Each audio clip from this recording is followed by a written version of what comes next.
How's everyone doing today? It's your boy JJ Domination, and if you are new to the channel, do not forget to like and subscribe for more content. I'm still under the weather, as they might say, but we have 2 games to review, so this could be a quicker video than anticipated, unless your boy just happens to do a deep dive analysis on some games. But here we go. So the first game that happened was the Philadelphia 76ers facing the Brooklyn Nets. Of course, in game 1, the Brooklyn Nets kind of stunned the Philadelphia crowd and the 76ers, a team that shot pretty bad in the first game. Let's just say they made up for it and then some. Big scoring outbursts from Joel Embiid. You even saw Ben Simmons drop 18, and it was kind of funny because Jimmy Butler was the one that struggled in this game. He only had 7 points, but everyone else picked it up. Guys that were struggling to shoot, of course, picked it up. They did better this game, and you just knew that Philadelphia wasn't going to struggle shooting. I mean, it was one of those occasions where nothing could fall for them. In this game, it seemed like they could take contested step-back threes and just make them. They were the better shooting team overall. I don't think they shot the best from the three-point line out of the 2 teams yesterday, but overall they did shoot better than Brooklyn. In Brooklyn's case, D'Angelo Russell kind of struggled in terms of like finding some consistency, and he didn't have the greatest of games either. But they did have good bench production. Shabazz Napier came in, and like I said, he didn't even play in game 1. He came in, I think he played 10 minutes and he already had like 13 points. So the bench was able to pick it up, but D'Angelo Russell and some guys in the starting lineup just couldn't get it going. And then of course Philadelphia with the 51-point third quarter that they had. I mean, that was pretty impressive. I think that tied like a record or something for most points in a quarter. And then of course Philadelphia ended up winning by 22 points. So on paper it looked like a blowout, but really it was the big third quarter that kind of put them over the edge. I mean, Brooklyn, some of those starters that were hot in game 1 just couldn't carry over the momentum, and Philadelphia made it a series. But now of course they go to Brooklyn to play, and you know that crowd's going to be hot because, you know, it's been a while since the Brooklyn Nets have been in the playoffs, so that Brooklyn crowd's going to be hot. I think in game 3, Brooklyn just needs to come out and be aggressive, you know. Just continue to be aggressive, continue to put Philadelphia on its heels, and if you could get one of those starters into foul trouble, it could set you up for, you know, later success, because if you get a guy with too many fouls in a quarter, coaches tend to sub him out, so you could be taking bodies off the court. Now we go to a very exciting game. I actually got to watch this in its entirety before I went to sleep. The Golden State Warriors facing the LA Clippers. Now, a lot of things went down in this game, and I'll just go ahead and tell you the Clippers ended up winning, I believe, by 4 points. I want to say it was 135 to 131, maybe. I couldn't remember the final score at the top of my head, but the LA Clippers were down by 31 points. And they came back and won the game. Very impressive comeback. Of course, they've had a couple of comebacks this season. They were down by 27 to the Clippers. No, they are the Clippers. No, they came down.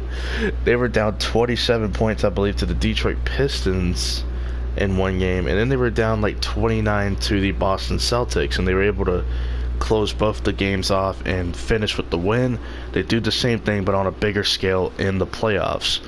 Some interesting things that happened though. DeMarcus Cousins went down with a non-contact injury. Some people are fearing that it's like a left quad injury. Some people think it could be a torn, you know, he retore his Achilles.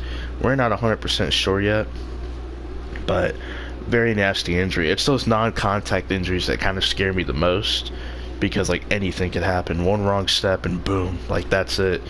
And we don't know how long DeMarcus Cousins is going to be out yet as of recording this, but I get the point of it being a huge loss, but I don't think it's that big of a loss. If Steph Curry would have went down, yeah, I think I would have been panicking. But Cousins only played like half the season. Remember, he missed most of the season because of the injury last year that he had, and he was still trying to fizzle his way back into basketball shape.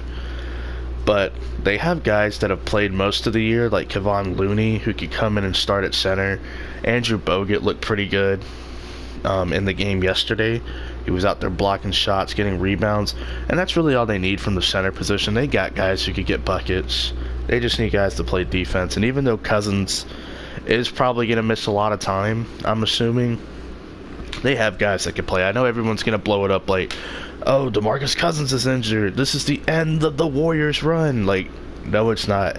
If KD and Steph Curry both get injured and they miss, like, the entire postseason, I think that'll be it. But credit to the Clippers, man. Lou Williams went off in the second half. I believe he finished the game with 38 points, but he hit some big-time shots down the stretch. Montrezl Harrell was very active in the game, especially when DeMarcus Cousins went down. There really wasn't a person that could, contain him. I mean, Bogut did a solid job, but he doesn't have the speed or the energy anymore because he is in his kind of mid-30s almost. And Kevon Looney just doesn't have the quick first step to really keep up with a guy like Montrezl Harrell. But it will be interesting, how they game plan. I think they might throw Draymond Green over there on Montrezl Harrell. Two guys who have the energy and the tenacity to get buckets and stop other people from getting buckets. They don't have an answer for KD, and it shows. They tried to put Montrezl Harrell on him. He's just not fast enough, to react to what Kevin Durant's doing. Gallinari, he's just a little too slow. They don't have an answer for Kevin Durant. I saw Patrick Beverley just rip Steph Curry from half court. A lot of guys don't guard players from half court, like pick them up at half court. They kind of wait for them to get to the three-point line, and then they'll start to play defense. Patrick Beverley was the aggressor in this game. He had a great game. Of course, they booed him every time he touched the ball in Golden State because of the whole Kevin Durant incident in Game 1. But a quiet, clutch player in this game, an unsung hero, was kind of Landry Shamet. He hit the big three down the stretch that tied the game up. Or not, either tied the game or gave him a 1-point lead or something. But Landry Shamet hit a big three with like 15 seconds left in the game, and it was really, amazing. And I say amazing because, we kind of haven't heard from him a whole lot lately. Yeah, we knew he was a part of the Tobias Harris deal.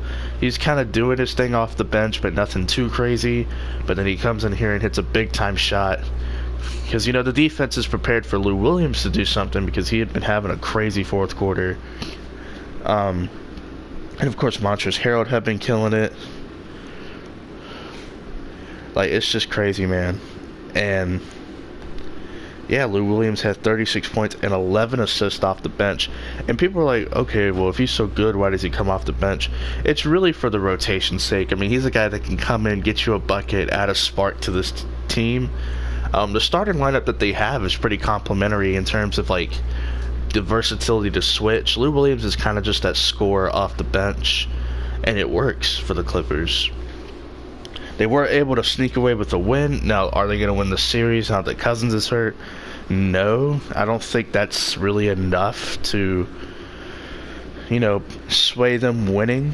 Of course, it goes to Staples Center for the Clippers for games 3 and 4, so we'll see if they can capitalize on this momentum from game 2. But today's games, I could be a little inaccurate with them in terms of, like, which games are going to be airing. I want to say Toronto and Orlando play at 8 o'clock today. It'll be interesting to see how Toronto rebounds from the shocking loss to Orlando. And then on NBA TV, because screw national television for these guys, I guess, the Spurs are going to be playing the Denver Nuggets again. We'll see if San Antonio can do just enough to get a victory on the young guys. And then Portland versus OKC at 10:30. Portland was red hot in game 1. We'll see if they come out shooting the same in game 2. If you guys want me to keep up these videos, don't forget to leave a like and some comments down below in the comment section. Don't worry, the J&A podcast, I think, well, let's see, today's Tuesday. I'm probably going to record it today. The Seattle Seahawks series, we got some more stuff on that. It'll definitely come out this week. But If you guys like these videos, do not forget to show your support by liking the videos, subscribing if you're new for more content, and commenting some feedback, how you're feeling about the series and all that. But until next time, peace.